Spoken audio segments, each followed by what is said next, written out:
So, watching back the video on the QAR lesson, I do have some reflection that I would add and think about.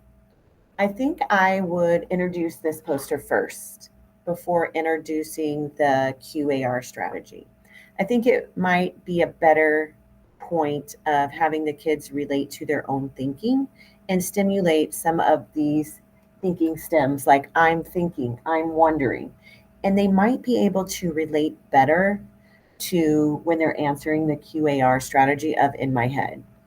Another thing, what they're picturing, it reminds me of, this would be very beneficial to introduce at any reading lesson before introducing like a strategy where they're forced to use their own knowledge um, and use it with journal writing and annotating in a text.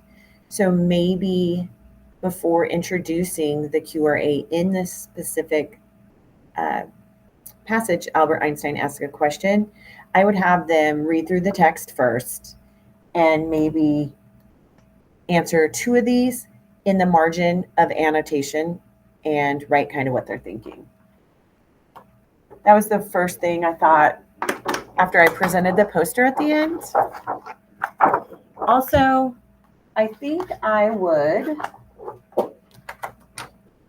even spend a day before introducing the passage on Albert Einstein, going over the thinking stems, and then starting with part one about what is QAR. Like, why are we going to use it? Having the kids answer some questions like, why do you think we need to use this? And how do you think it's going to help us?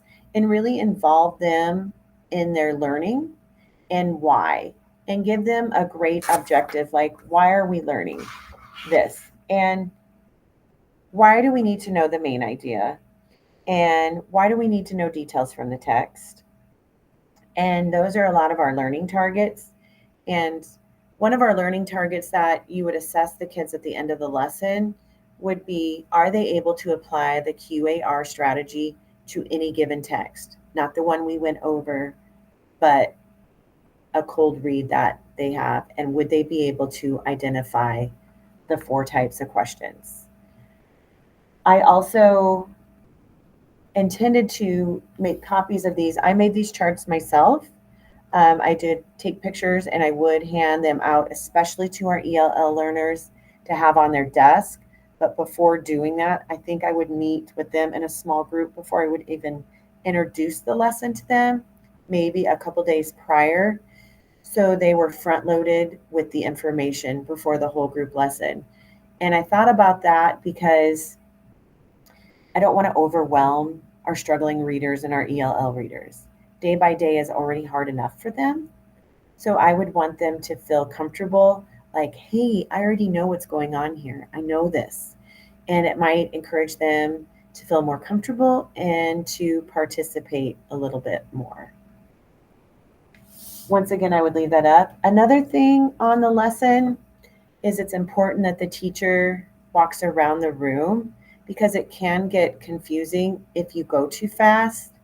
And I sometimes talk a little fast because I think that they might know the lesson. But I'm actually going to teach this lesson within the first few weeks of school to all the fourth grade classes to teach them the strategy right away.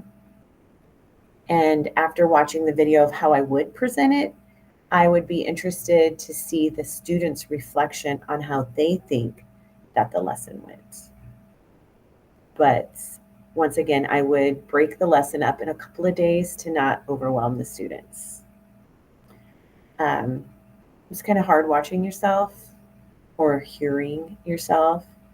And did I give the students enough time to answer the questions? I'm a big believer in the QAR strategy on how to deliver it. And that's my reflection. Thank you.